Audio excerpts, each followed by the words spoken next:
For millennia, the Grand Pyramids of Egypt have towered over the desert sands. Everything about the great ancient civilization that once seized the lands remained a mystery. That is, until July 19th, 1799.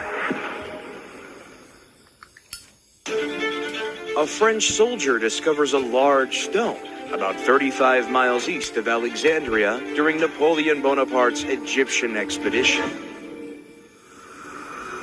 unearthing a written language that had been dead for thousands of years. The translations would prove to be the key to unlocking the secrets of an entire civilization.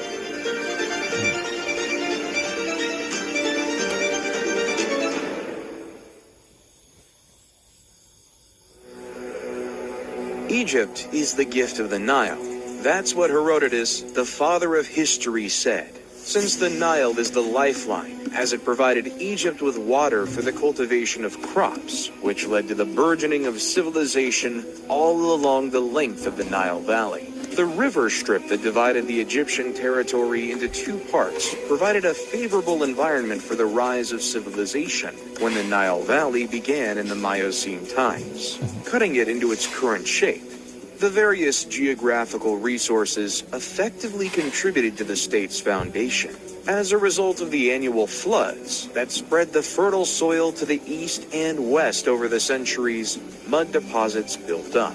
When the water recedes and flows along its banks, the agricultural year begins, making Egypt one of the first agricultural communities that ever existed in human history. At the end of the Paleolithic era, there was a widespread production of arrows, harpoons, horns, sewed skins, bone works, and pottery. Carbon-14 tests, on the other hand, were used by researchers to demonstrate that corn was harvested in a Neolithic silo on the edge of Fayum between 4600 and 4250 BC. Later, people built shacks and huts out of reeds and solid mud and sowed corn on the muddy soil of the Nile marshes. Ancient Egypt was divided into two territories, Upper Egypt and Lower Egypt.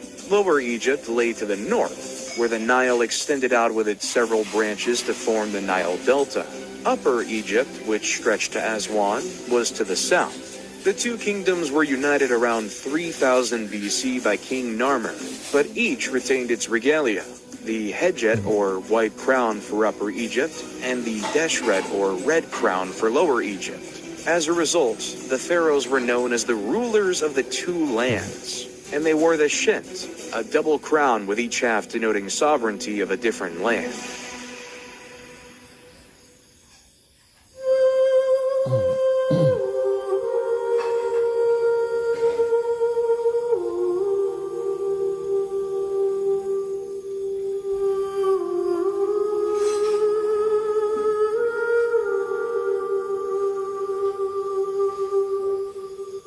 The pre-dynastic period in ancient Egypt is the period preceding documented history, encompassing around 6000 to 3150 BCE from the Paleolithic to the Neolithic age, and on to the founding of the First Dynasty. While there are no written records from this period, archaeological digs in Egypt have unearthed items that convey their tale of the Nile River Valley's cultural history. The pre-dynastic period is called by the regions or ancient city sites where these artifacts were discovered, rather than the cultures that lived there. The Halfen culture thrived circa 30,000 BCE in the area between Egypt and Nubia, giving birth to the Cadon and Sibyllian cultures around 10,000 BCE, and the Hierophant culture.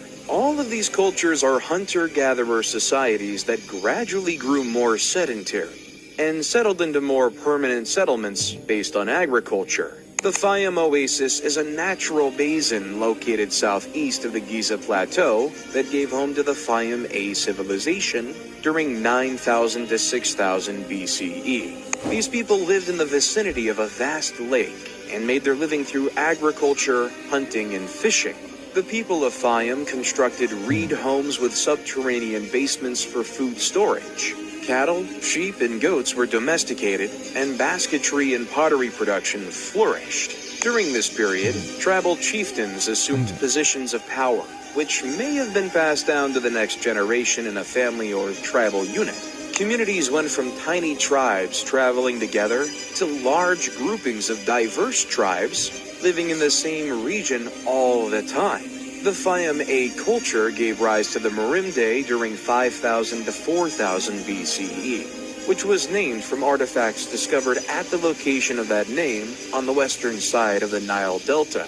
The majority of Egyptians were farmers, and agriculture was the basis of the dynastic Egypt economy, and farmers relied on the annual summer floods to grow their crops. We know that the first Egyptian farmers were hunter-gatherers. They planted crops such as wheat, lentils, barley, flax, and peas, in addition to herding animals.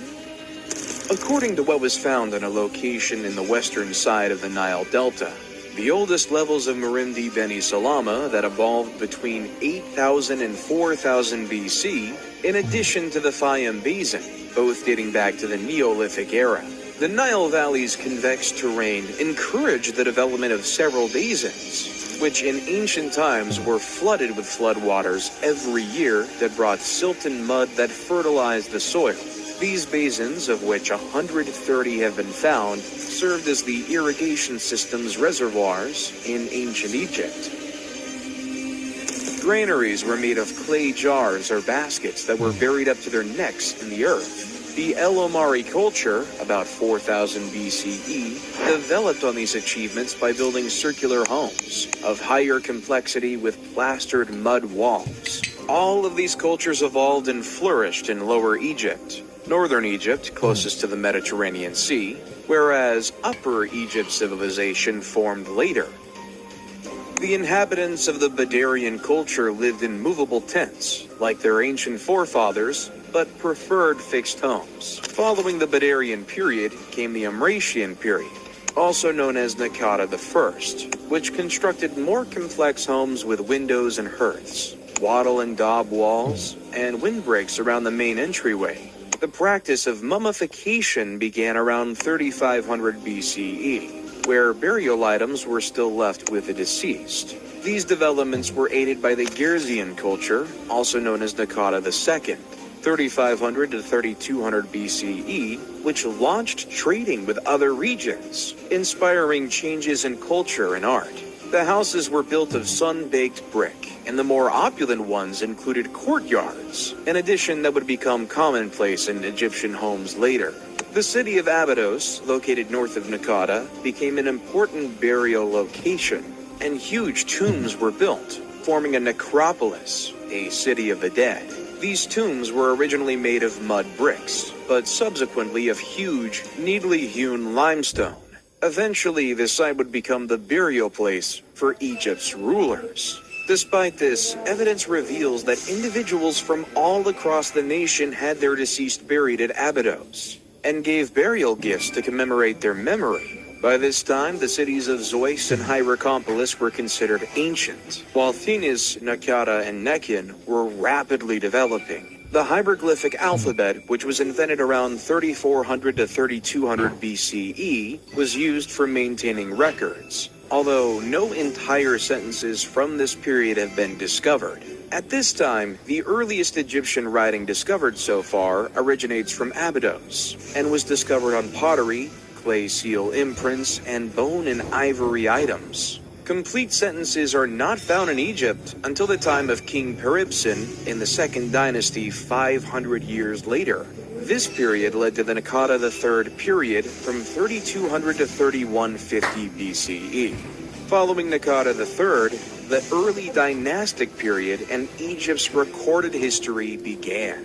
With commerce, communities expanded and flourished, and the populations of both Lower and Upper Egypt increased. Small villages of brick dwellings and buildings evolved into bigger urban centers that soon clashed, most likely for trade products and water resources. Thinis, Naqada, and Nekhen were the three principal city-states of Upper Egypt during the period. Thinis appears to have defeated Naqada before absorbing Nekhen. These battles were fought between the Scorpion Kings, whose identity is unknown, and others, most likely Ka and Narmer.